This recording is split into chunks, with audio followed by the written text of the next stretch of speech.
Today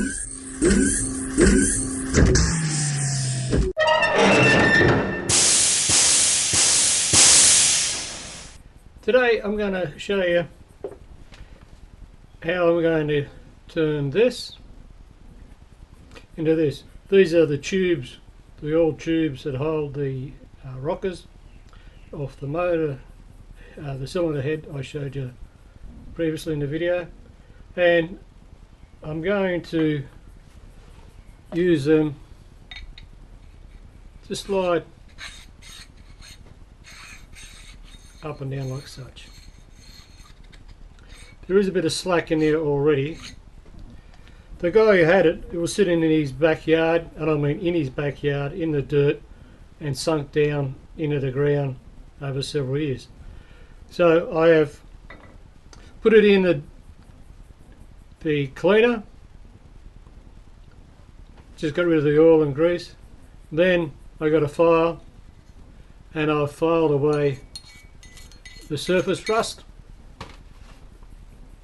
and that's left me with the shaft that's got corrosion and wear marks in it. Now if you use emery cloth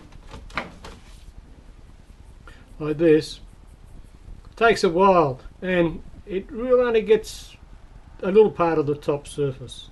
So what you're better off doing, buying yourself a cheap stone, honing stone, that's fine. Of course I will be using the coarse, and that's where I've used it on the previous one. Get yourself some engine oil because it's cheaper. Newspaper, lay it down on the bed because you are actually going to be creating lapping paste that will soon wear your bed out. So all I do is I get the chuck key, put it in halfway, do it up. Now you have to be careful because you're going to be fairly close to the chuck, so anything that's likely to get wrapped up and rip your head off or your hands off, get rid of. So if you grow your beard long enough, you can just tuck it in where it's safe. You have a sleeve, old pair of overalls, this is very dangerous. So that takes care of that. That one's still a bit risky, but a bit of experience. So I'm running this at, I'll just drop it back, 190. I just put a bit of oil on the coarse side. There's the area I've been using. Just put the oil in. Let it soak in for a little while. Then I just run a couple of drops on surface. Now I'll be getting noisy now, so I'll just start her up. Just gently lower it on and slide along. I do that because the oil is still on the top, but a lot more now has been sucked into the stone, so now I can turn over, keeping the arms out the way. You just push along, not a great deal of force.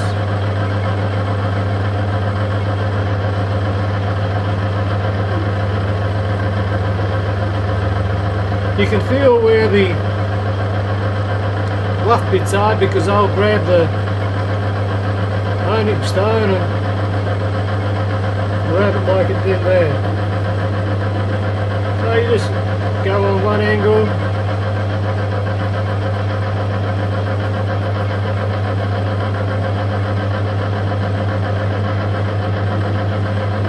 now this one's got a safety brake on it, so I can put my foot on and switch it on, so I'll only rip off half my arm.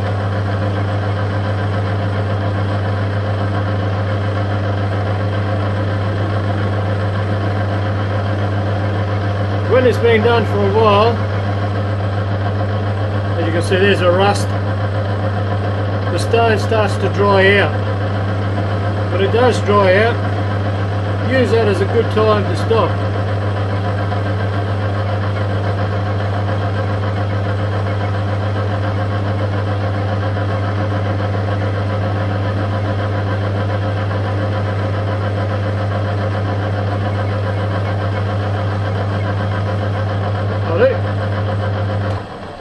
Just keep a rag to wipe off the rusty parts. Give it a rub down. And I can see that there's a lot more of this one to go. So I'll be a bit more vigorous with the pushing in.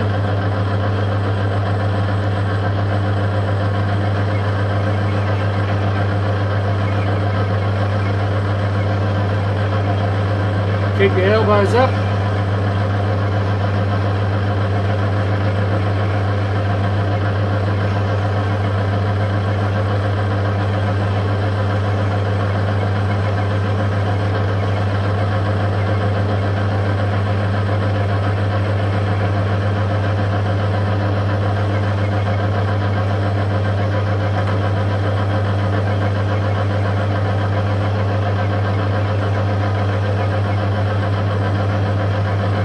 As this is mainly decorative and remove all the high spots, I'm not concerned about the size. But you can use this method for finishing off some important diameters on something that your machine might be able to maintain.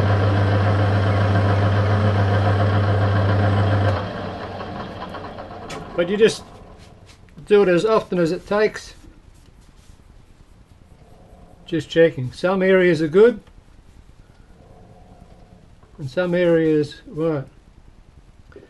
These were actually corroded in onto the shafts, and you had to soak them in WD-40 and penetrine and just to tap them off, and they're all rusty and all that.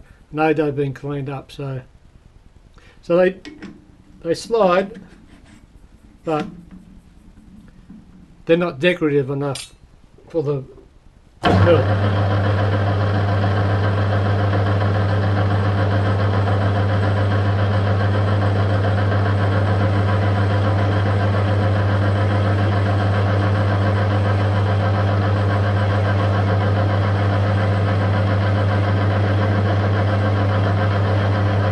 You can go backwards and forwards quicker at the beginning.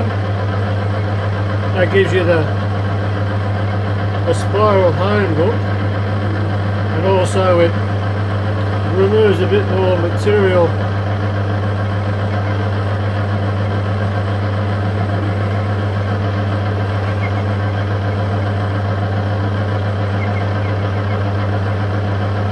And now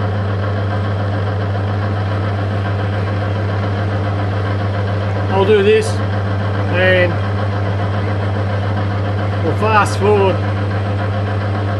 to when I finish this particular section, and I'll tell you how to do the next part.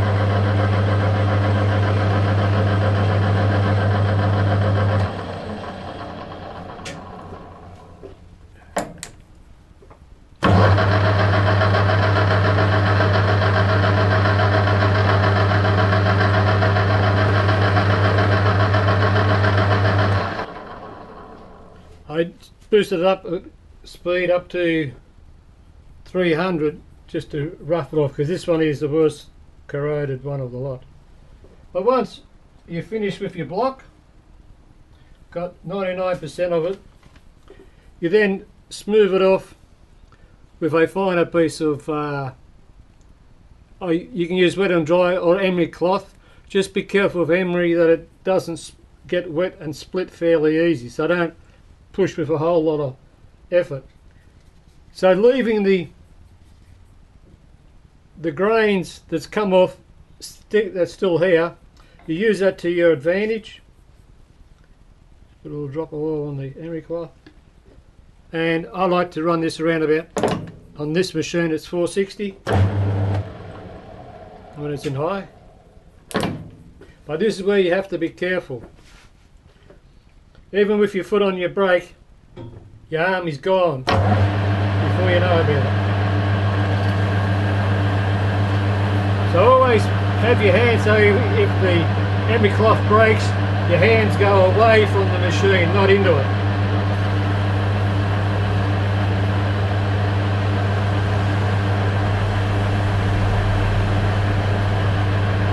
Again, you can feel it on the emery cloth. When it's rough, it'll tend to grab the cloth and pull it forward. And where you have areas of more corrosion, you can just sit in that spot a bit longer. And you don't travel as fast backwards and forwards.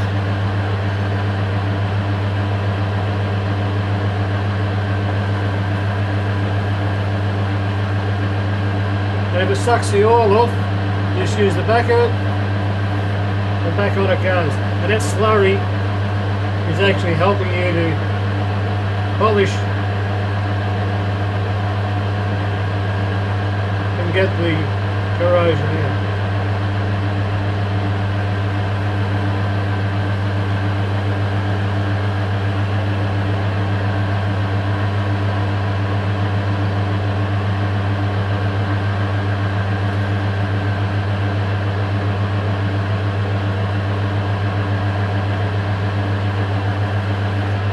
Now that's feeling okay. I won't stop it to look. Then the final step is to use finer emery. This is a worn one, and it's just to polish it up slightly.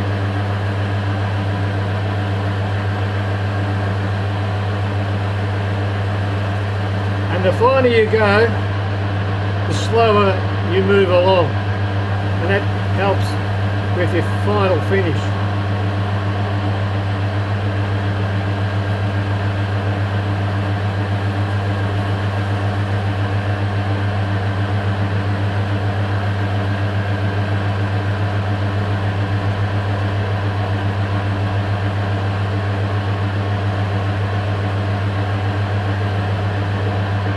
Now the final trick is that you use the back of the emery or back of wet and dry, especially with aluminium, to get that final polish. It really works well.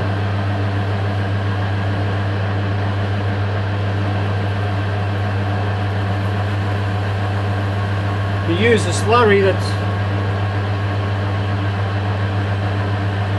in here.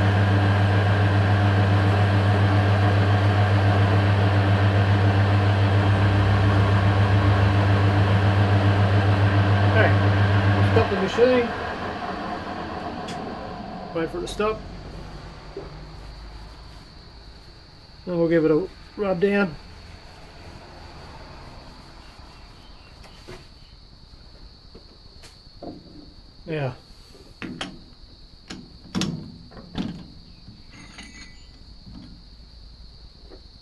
Now you can see the difference. Just put this out of the way. Now you can see the difference.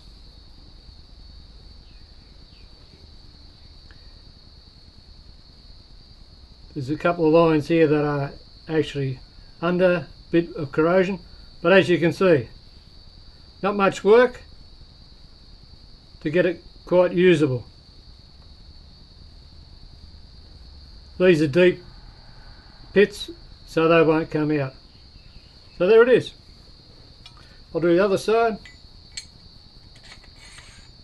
And the idea is that when this is on the mill and I'm going to do some engraving, I can actually make up the adapter with springs, and I can have a spring loaded engraver, which you'll see.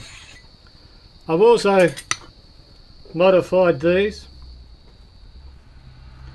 I've tapped the ends out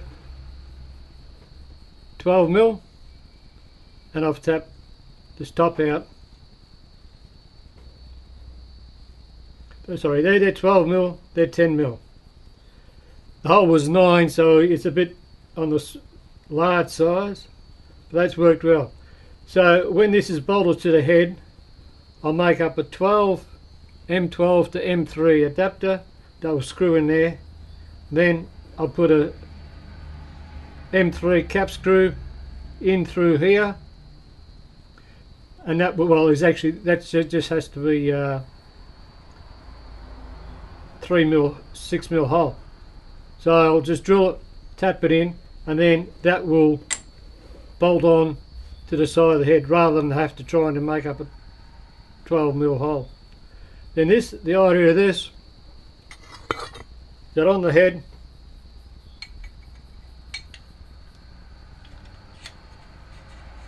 these can line up with the 10mm hole in there.